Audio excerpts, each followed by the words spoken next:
इस किट को हमने एक डेमो पर्पज़ के लिए बनाया है जो as a traffic light work कर रहा है। यहाँ पे आप देख सकते हैं कि लाइटनिंग अपने आप हो रही है, यानी ये ट्रैफिक लाइट ऑटोमेटिकली रन कर रहा है चारों डायरेक्शन में। हर एक डायरेक्शन के लिए हमने 3 LEDs लगा रखी हैं, रेड, येलो और ग्रीन। जब भी ट्रांजिशन होगा यानी रेड से ग्रीन या ग्रीन से रेड, तो वो येलो के थ्रू होगा, यानी ये शो करेगा कि पहले एक इंडिकेशन हम दे रहे हैं, देन उसके बाद स्विचिंग करा रहे हो। इसमें टाइमिंग को हमने बहुत कम रखा है सो दैट कि ईजिली इसको हम डेमोस्ट्रेट कर पाएँ। और टाइमिंग जो कंट्रोल हो रही है वो 555 टाइमर IC के थ्रू हो रही है। तो अगर हम चाहें तो टाइमिंग को बढ़ाना चाहें तो इस टाइमर के फ्रिक्वेंसी को हमें थोड़ा कम करना होगा, तो उस कंडीशन में टाइमिंग बढ़ जाएगी। और यहाँ पे बेसिकली जो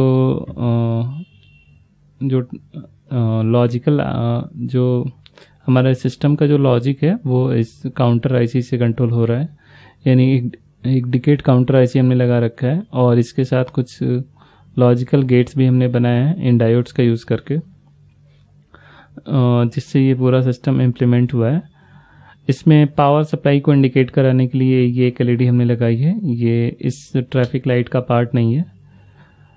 तो ये आप देख सकते हैं ईजिली कि हमारा जो सिस्टम है वो कैसे उसमें ट्रांजिशन कैसे हो रहा है। पहले एक साइड के दोनों ऑन रहते हैं, फिर यानी वो दोनों सिग्नल ग्रीन होते हैं, फिर दूसरे साइड के दोनों सिग्नल ग्रीन होते हैं।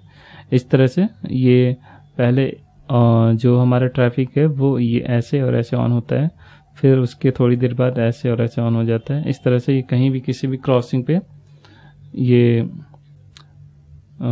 वर्क करेगा। और इसके अलावा इसमें जो पावर सप्लाई के ऑप्शंस हैं वो आप देख सकते हैं, यहाँ पे हमने रेक्टिफायर लगा रखा है सो दैट कि आप यहाँ इनपुट पे किसी भी पोलैरिटी में DC सप्लाई दे सकते हैं या फिर AC सप्लाई भी हम दे सकते हैं।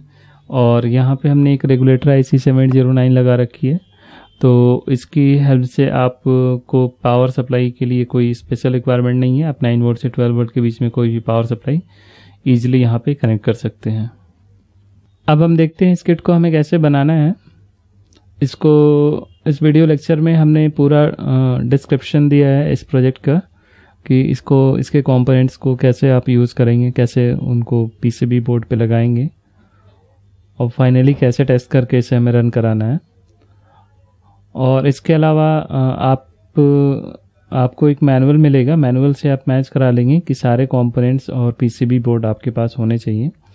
यानी यहाँ पे बेसिकली हमने एक कंप्लीट PCB बोर्ड रखी है जो कि आप देख सकते हैं रनिंग मॉडल है। ये कंप्लीट बोर्ड है हमारा जो कि हमें बनाना है। इसको बनाने के लिए आपको एक PCB बोर्ड की रिक्वायरमेंट होगी प्लस कुछ कंपोनेंट्स की रिक्वायरमेंट होगी जो कि इस बोर्ड में इसमें आप देख सकते हैं ये PCB बोर्ड है प्लस ये कंपोनेंट्स हैं जो कि इसमें यूज किए जा रहे हैं। तो इसके अलावा इसमें इसको बनाने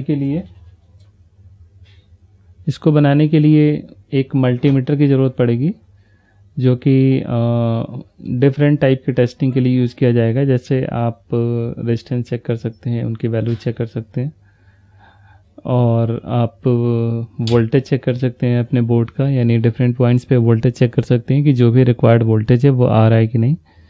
इसके अलावा आप जो PCB बनाएंगे सोल्डिंग करके उसको आप चेक कर सकते हैं, उनकी कॉन्टिन्यूटी पॉइंट चेक कर सकते हैं और कहीं शॉर्ट सर्किट है तो उसको भी हम मल्टीमीटर के थ्रू चेक कर सकते हैं। इसके अलावा यहाँ पे एक आप अलाइनर देख सकते हैं रखा हमने। अलाइनर की ज़रूरत पड़ती है अगर आपको किसी भी IC को रिमूव करना हो तो उसको इससे ईजिली हम रिमूव कर सकते हैं। देन एक वायर कटर की ज़रूरत पड़ेगी। इसकी ज़रूरत पड़ती है अगर कंपोनेंट्स को हमने सोल्डर कर दिया है तो सोल्डरिंग करने के बाद जो एक्स्ट्रा लेग्स होते हैं उसको हम कट कर सकते हैं इस कटर के थ्रू। और सोल्डरिंग करने के लिए जो भी रिक्वायरमेंट टूल्स हैं वो एक सोल्डरिंग आयरन, एटलीस्ट एक आयरन और सोल्डरिंग वायर आपके पास होना चाहिए। तो ये सारी चीज़ें अगर आपके पास है तो फिर आगे आप प्रोसीड कर सकते हैं इसको बनाने के लिए। इसको एग्जैक्टली ऐसा ही बनाना है जैसा इस बोर्ड पे आपको दिख रहा है, लेकिन कंपोनेंट्स को प्लेस करने से पहले आप उनके डायरेक्शन को ध्यान में रखेंगे कि सारे कंपोनेंट्स एक डेफिनेट डायरेक्शन में ही लगते हैं, उसी तरीके से हमें लगाना है इस बोर्ड पे। यहाँ पे आप देख सकते हैं कि ये पावर जैक है जहाँ से हमने पावर सप्लाई इनपुट दी है। तो सप्लाई हमारी बेसिकली यहीं से इनपुट होती है हमारे बोर्ड को, और देन इस स्विच के थ्रू जाती है। स्विच अगर ऑन है तो सिस्टम हमारा रन करेगा, अदरवाइज नहीं रन करेगा। और ये ब्रिज रेक्टिफायर है। रेक्टिफायर का काम होता है एसी को डीसी में कन्वर्ट करना, यानी एसी सप्लाई अगर हमने लगा रखी है तो वो डीसी में कन्वर्ट हो जाएगी रेक्टिफायर के आउटपुट पे।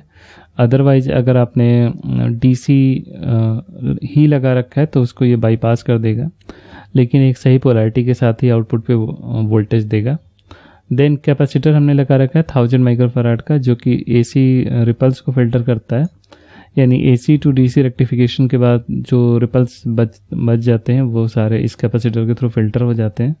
देन एक 78009 आईसी हमने लगा रखी है जो कि वोल्टेज रेगुलेटर है, यानी जो हमारा सिस्टम है पूरी सर्किट जो है वो 9 वोल्ट पे रन हो रही है, तो एक रेगुलेटेड 9 वोल्ट की पावर सप्लाई की ज़रूरत पड़ती है इसको रन कराने के लिए। तो उसके लिए हमने 7809 आईसी यहाँ लगा रखी है। और यहाँ पे हमने NE555 टाइमर लगा रखा है जो कि एज ए जो स्टेबल मोड में वर्क कर रहा है, यानी कंटिन्यूस क्लॉक पल्सेस जो है वो ये प्रोड्यूस कर रहा है, जिसकी हेल्प से हमारी काउंटर आईसी रन कर रही है। और फिर उसके बाद काउंटर आईसी जो क्लॉक पल्सेस काउंटर आईसी को मिल रहे हैं उसके आउटपुट से हमने एलईडीज कनेक्ट कर रखी है। लेकिन एलईडीज का पैटर्न जो हमने ये सारे डायोड्स के थ्रू लॉजिक्स बनाया कि एक डेफिनेट पैटर्न में ही एलईडीज ऑन या ऑफ होगी। तो इस तरह से हमारी पूरी सर्किट रन कर रही है। अब हम देखते हैं कि इसमें कंपोनेंट्स को हमें कैसे लगाना है इस बोर्ड पे। तो आप देखेंगे इस बोर्ड में, इस पीसीबी बोर्ड में 2 लेयर हैं। ये हमारा टॉप लेयर कहलाता है जिधर से कंपोनेंट्स को लगाने होते हैं, और ये बॉटम लेयर जिधर से इनकी सोल्डिंग करनी होती है। तो एक एक करके हम सारे कंपोनेंट्स इस बोर्ड पे लगाते जाएंगे, एग्जैक्टली ऐसे ही जैसा इस बोर्ड पे लगा हुआ है। फॉर एग्जांपल आप अगर यहाँ पे हमें इस पॉइंट पे ये जैक लगाना है, पावर जैक, देन एक पावर स्विच लगाना है हमें इस पॉइंट पे।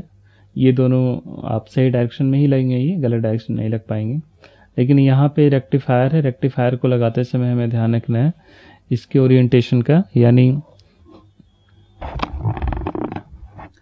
इसका जो बड़ा वाला लेग है वो पॉजिटिव है, तो पॉजिटिव पॉइंट जो है इस रेक्टिफायर का वो इस कॉर्नर पे आना चाहिए। तो ये चीज़ हमें ध्यान रखना होगा क्योंकि इसका आउटपुट जो है वो पोलर होता है, तो पॉजिटिव पिन इस कॉर्नर पे आनी चाहिए। देन कैपेसिटर है यहाँ पे 1000 माइक्रोफैराड का, ये पॉजिटिव नेगेटिव ऐसे ही हमें लगाना है। देन रेगुलेटर आईसी 70809, तो इस आईसी को लगाते समय इसका फेस हम इस तरफ रखेंगे जैसा इसमें आपको दिख रहा है। देन ये एलईडीज हमें लगानी है, ये रेजिस्टेंस लगाना है। तो रेजिस्टेंस को आप किसी भी डायरेक्शन में लगा सकते हैं, लेकिन उसकी वैल्यू सही होनी चाहिए जैसा इसमें आपको दिख रहा है। देन यहाँ पे हमने एक एलईडी लगाई है जो कि पावर इंडिकेटर है, तो इसको लगाते समय हमें ध्यान देना होगा इसके पॉजिटिव और नेगेटिव साइन का, यानी इसका जो बड़ा वाला लेगा पॉजिटिव वो इस तरफ होना चाहिए और नेगेटिव इस तरफ होना चाहिए। ये आप देख सकते हैं ये एनोड कहलाता है, कैथोड, तो एनोड हमारा इस कॉर्नर पे आएगा, कैथोड इधर आएगा। उसके बाद ये सारी एलईडीज हैं, सारी एलईडीज की भी डायरेक्शन को हमें ध्यान देना है कि किसका पॉजिटिव किसका नेगेटिव किस डायरेक्शन में होगा। ये सारी चीज़ें आप इसमें देख सकते हैं या फिर आप मैनुअल में भी देख लेंगे। वहाँ पे जो फ्लैट सरफेस होता है हमारा वो नेगेटिव टर्मिनल होता है। देन यहाँ पे एक आईसी हमें लगानी है, तो आईसी को लगाने से पहले उसका हम बेस लगा लेते हैं। बेस लगाने का बेनिफिट ये होता है कि उस पर आईसी को आप कभी भी लगा सकते हैं और इन केस कोई उसमें प्रॉब्लम आती है तो उसको आप चेंज कर सकते हैं। लेकिन इसको लगाते समय, बेस को लगाते समय आप इसको ओरिएंटेशन को ध्यान में रखेंगे। इसका जो फ्लैट सरफेस जो कट है इसका वो इस तरफ होना चाहिए। सिमिलरली यहाँ पे भी एक हमें बेस लगाना है और इसका भी कट इसी डायरेक्शन में होना चाहिए। और बाकी ये सारे जितने भी डायोड्स हैं वो सारे आप देखेंगे सबके कैथोड जो हैं वो किस बाहर की तरफ है। ये कैथोड ब्लैक वाली स्ट्रिप है, ये पॉजिटिव, ये नेगेटिव, ये पॉजिटिव, नेगेटिव, पॉजिटिव, ये सारे ऐसे ही हमें इस बोर्ड पे लगाने हैं। तो इस तरह से ये सारे कंपोनेंट्स हम लगा सकते हैं और जैसा आपको दिख रहा है उसी ओरिएंटेशन में सारे कंपोनेंट्स लगा लेंगे आप। और आईसीज को लगाने से पहले आप एक बार वोल्टेज चेक कर लेंगे। यहाँ पे हम चेक करेंगे वोल्टेज, आप देख सकते हैं 9 वोल्ट की 709 लगाया तो ऑलमोस्ट 9 वोल्ट आ रहा है, यानी पावर सप्लाई हमारी सही है। तो इस कंडीशन में हमारी सर्किट प्रॉपर रन करेगी।